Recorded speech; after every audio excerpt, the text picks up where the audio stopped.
Hey YouTube, it's Melinda Lachey, and I wanted to do a really quick video for you ladies because I did purchase sorry, I was eating Tic Tac.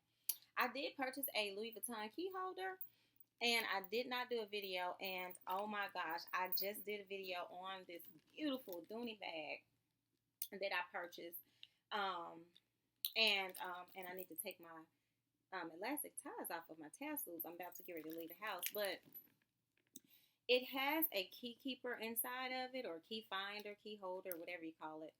And you just stick it down inside, and and when you're looking around for your keys, you just pull it out instead of hunting for them. And so I got this Louis Vuitton key holder right before I got this bag, and I was like, I'm probably just gonna stick it in the pocket, but this is so convenient. And I was going in and reaching for my keys, and I was like, let me do a quick video and show them the beauty of this key holder from Louis Vuitton.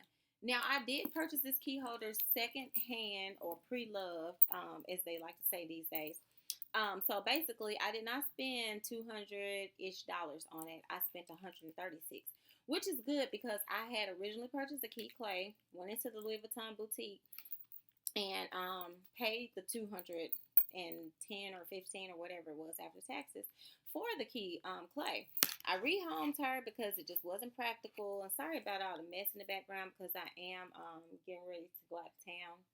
I have my bags packed, but yes, I definitely love this a whole lot more than I did the key clay, mainly because with the key clay, I felt like it was more so of a coin purse or something to store stuff with a clip on the outside to put your key on.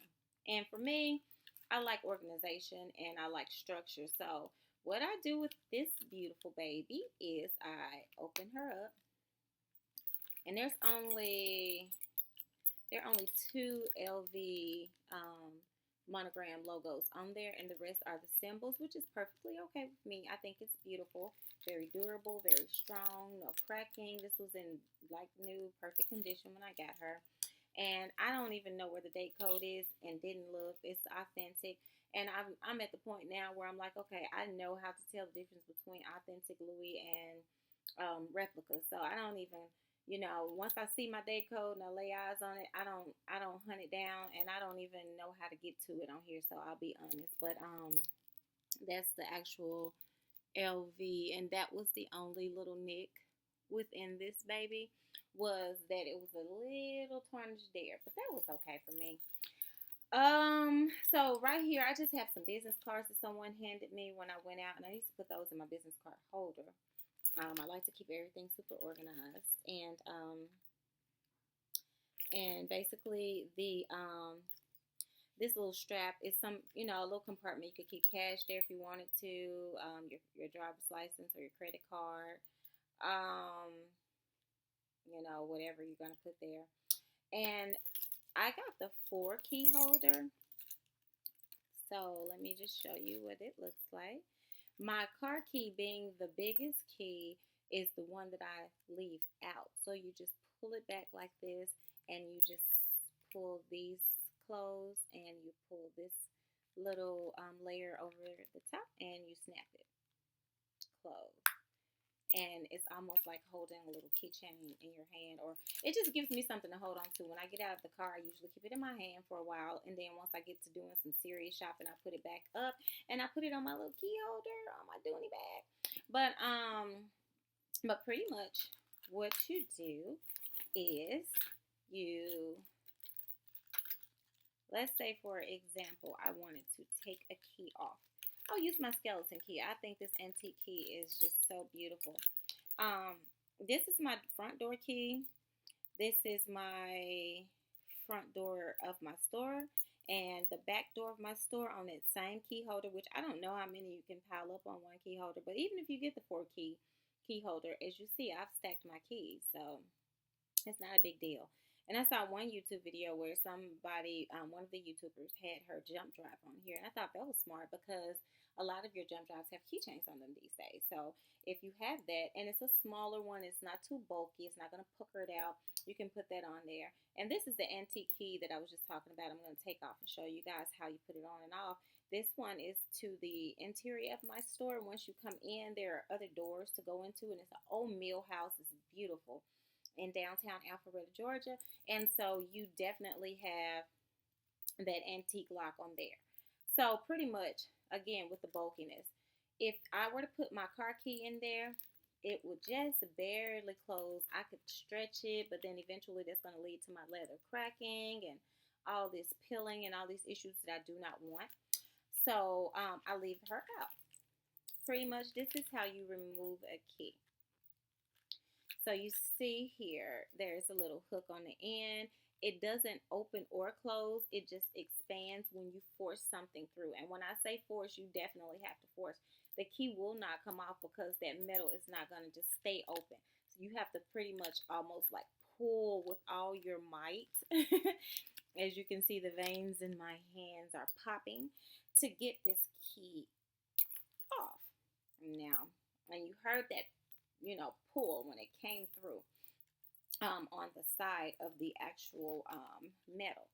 So in order to put it back on is just the opposite of that scenario.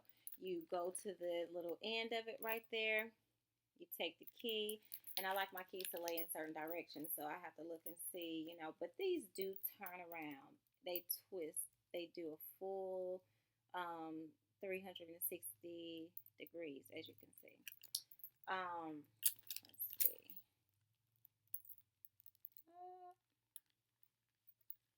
You force it. Oh, I'm trying to do it on camera. It's almost like putting a key on a key ring. And you know how you have to like open it up and hold it open a little bit, blah, blah, blah, blah, blah. Okay, so I'm trying to do it. And this is a weird angle, but once you get it open a little, just enough, then it slides in there. And then you stick that bottom through the key and you're good. And if you want to remove one of these little hooks, which I don't see why you would, you just press this, press down on this little lever and you slide the entire bar across. And that's how you would completely take an entire, let's see, I'll do it from this end over here. Let me slide it just a little bit. Once it reaches that portion of the lever, they're removable. These others are still on here because they haven't come over to the end yet. But I could just, let's see. I could just take it right off now that I've slid it all the way over and pull it around the back. It's almost like a little nail hook or something. But you slide it back on there from the back to the front. Snap it back in place to secure it. Very durable Louis Vuitton. I love this, love this, love this. And very, organized. It's almost like opening up a, key cabinet and being able to go directly to your keys and find them. Especially for someone who has multiple keys, for businesses, homes, offices, other people's offices, other people's cars. I'm not saying you can fit all those on here unless they were smooth like this, but those big bucket key fobs for cars, it's going to be kind of hard. So if you have multiple key fobs for different cars, you may want to consider doing the 6 key holder. But I found that this 4 key is perfectly fine for me because, as you can see, I have a total of 5 keys on here. And I do color coordinate and organize my keys. I like structure, organization, and aesthetics. So, yes, I, again, keep this out, and I just, Oh, when I got new tires 3 days ago, I went to the dealership, and the mechanic had these greasy mechanical hands, and I just said, oh, I'm not giving him my Louis Vuitton key holder at all. So I just took my car key right off of here and handed it to him. Perfect for valeting, repairs, or, whatever you're doing. And then I just pop it right back in place when he finished, and and actually he left the key inside of the ignition, so I drove around with it like that. And when I got to where I was going, then I just, when I turned the car off, I just put the key back on here.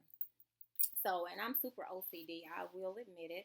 So when it comes to being a super neat freak, or, somebody who has to have everything in a specific position and place and location, this is the perfect addition to your keychain family.